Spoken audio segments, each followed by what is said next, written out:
Doctor साहब देखिए, जब भी बीजेपी से ये सारी बातें की जाती है ना कि आप पीक कर गए हैं या आपके साथी आपको छोड़ करके चले गए, सामने बड़ा फॉर्मिडेबल कॉम्बिनेशन है। जैसे बिहार में तो 7 पार्टियां एक तरफ है, बीजेपी एक तरफ है, आप कैसे करेंगे? आप यहाँ तो आप रिपीट कर ही नहीं सकते अपनी पुरानी परफॉर्मेंस। ये बार बार यूपी याद दिलाते हैं। ये कहते हैं कि अगर यूपी में मायावती और अखिलेश यादव के साथ होने के बावजूद 2019 का परिणाम आ सकता है, 2022 में बीजेपी की सरकार दोबारा पूर्ण बहुमत से बन सकती है, तो फिर बाकी राज्यों में क्यों नहीं हो सकता? सौरभ जी धन्यवाद। यूपी की बात बहुत ज़रूरी है क्योंकि देश में एक बड़ा राज्य है। लेकिन देखिए, जीतना और हारना ना आपके हाथ में ना हमारे हाथ में, ये जनता के हाथ में, जनता जिसको आशीर्वाद देती है। लेकिन आज हम भारतीय जनता पार्टी की राष्ट्रीय कार्यकारिणी और 2024 की बात कर रहे हैं, तो मैं भी एक आकलन देख रहा था, सब लोग बोल रहे थे 2023 में अगर चुनाव ठीक ठाक रहते हैं, समय से रहते हैं, तो 10 राज्यों का चुनाव होगा अगर जम्मू कश्मीर को जोड़ लेंगे। राजस्थान, तेलंगाना, जम्मू कश्मीर, मध्य प्रदेश, छत्तीसगढ़, कर्नाटक, मिजोरम, त्रिपुरा, मेघालय और नागालैंड। अब सौरभ जी देखिए, जनता ने किसको किसको कहां जिताया है और भारतीय जनता पार्टी कहां से आई है, ये देख लीजिए जी। डिजिटल मार्केटिंग को सीखकर आपके प्रोडक्ट्स और सर्विसेज को दुनिया को बेचना चाहते हैं तो फ्रीडम ऐप को अभी डाउनलोड करें। डिजिटल मार्केटिंग का एक्सपर्ट बने। राजस्थान कांग्रेस सरकार है, जब बीजेपी को हरा चुकी थी। तेलंगाना बीजेपी हार चुकी थी। जम्मू कश्मीर में उसने चुनाव नहीं होने दिया। मध्य प्रदेश में बीजेपी हार चुकी थी। छत्तीसगढ़ में बीजेपी हार गई है। कर्नाटक में बीजेपी हार गई है। जैसे मध्य प्रदेश और कर्नाटक में पीछे के रास्ते से आ गई है। अब पूर्वोत्तर राज्यों में देखिए, मिजोरम में वो एनडीए में है, बीजेपी 40 सीटों में 1 सीट जीती है। त्रिपुरा में हाँ बीजेपी है। मेघालय में 60 सीटों में 2 जगह जीती है और नागालैंड में भी 60 सीटों 12 सीटों, मतलब हर जगह वहां गठबंधन में कहीं खुद की सरकार नहीं है। तो जनता ने तो कहीं जिताया ही नहीं है पिछले जो अगले 10 राज्यों में चुनाव होना है। ये दम किस पे हार रहे हैं? और राष्ट्रीय अध्यक्ष बोल रहे हैं, राष्ट्रीय अध्यक्ष अपना गृह राज्य हार गए हैं। अनुराग ठाकुर जी अपना पूरा जिला ही हार गए हैं। पूरी असेंबली की चारों असेंबली हार गए हैं। अभी उत्तर प्रदेश की आपने बात करी, हमने सिटिंग इनकी बीजेपी के विधायक की सीट समाजवादी पार्टी जीत गई है, खतौली।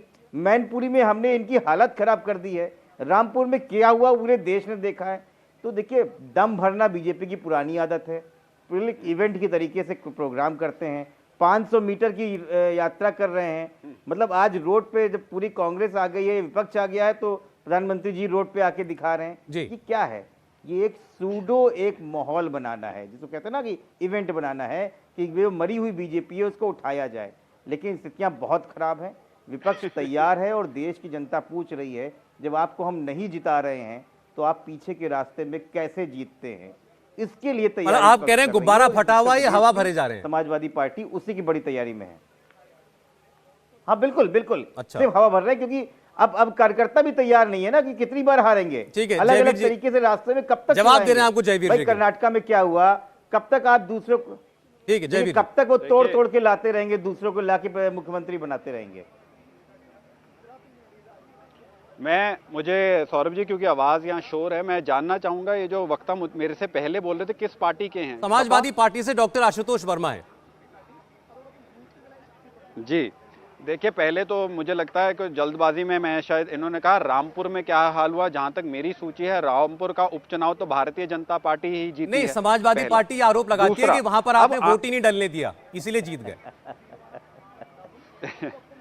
देखिए, आज 2 बातें कहूंगा ये विपक्षी एकता को लेकर, क्योंकि सपा और कांग्रेस क्योंकि आपके दोनों शो पे हैं। आज चर्चा क्या हो रही है कि भारतीय जनता पार्टी खाली है, हमारे पास सहयोगी नहीं है और उनके पास कौन कौन क्या है।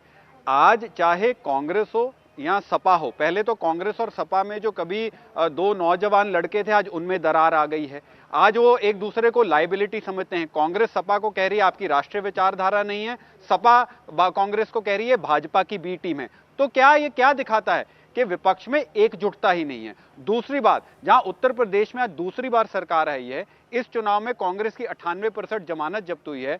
उत्तर प्रदेश में सपा के आज जो ट्रैक रिकॉर्ड है वो दूसरी बार ये हार गए हैं। फिर बीजेपी पे सवाल है। भाजपा, अब मैं आपको एक आंकड़ा देता हूं, 543 में से 210 सीटें ऐसी हैं जो 4 राज्यों में से आनी है, उत्तर प्रदेश, बिहार, बंगाल, महाराष्ट्र।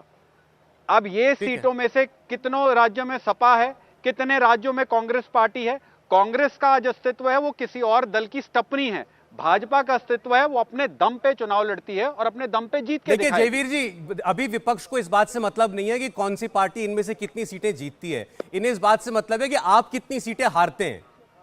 डिजिटल मार्केटिंग को सीखकर आपके प्रोडक्ट्स और सर्विसेज को दुनिया को बेचना चाहते हैं तो फ्रीडम ऐप को अभी डाउनलोड करें। डिजिटल मार्केटिंग का एक्सपर्ट बने। अब आपको ममता बनर्जी हराए, चाहे समाजवादी पार्टी देखिए, हराए, चाहे मैंने- शिवसेना हराए, चाहे जेडीयू हराए। सौरभ जी, एक हम सबने सुना है, हिंदी में कहते थे कई लोग ग्लास आधा भरा और आधा खाली देखते हैं। इन लोगों की राजनीतिक हताशा इतनी हो गई है, ये जो 95% ग्लास भरा हुआ है उसे ये खाली दिखा रहे हैं। ये आज जनता को, आपके व्यूअर को, इंडिया टीवी सबसे लोकप्रिय चैनल है, आपका व्यूअर मानेगा इस बात को, भाजपा खाली हो गई है, इनका गुब्बारा फट गया है। 2014 से लेके 22 तक कोई ऐसा चुनाव 80% से ज्यादा स्ट्राइक रेट रहा हो, आज अधिकतर राज्यों में हमारी सरकार हो। आपका इंडिया टुडे टीवी का एक और सर्वे आया है, माननीय नरेंद्र मोदी जी की रेटिंग हिंदुस्तान में नहीं, वर्ल्ड में, विश्व में नंबर 1 पे हो गई है।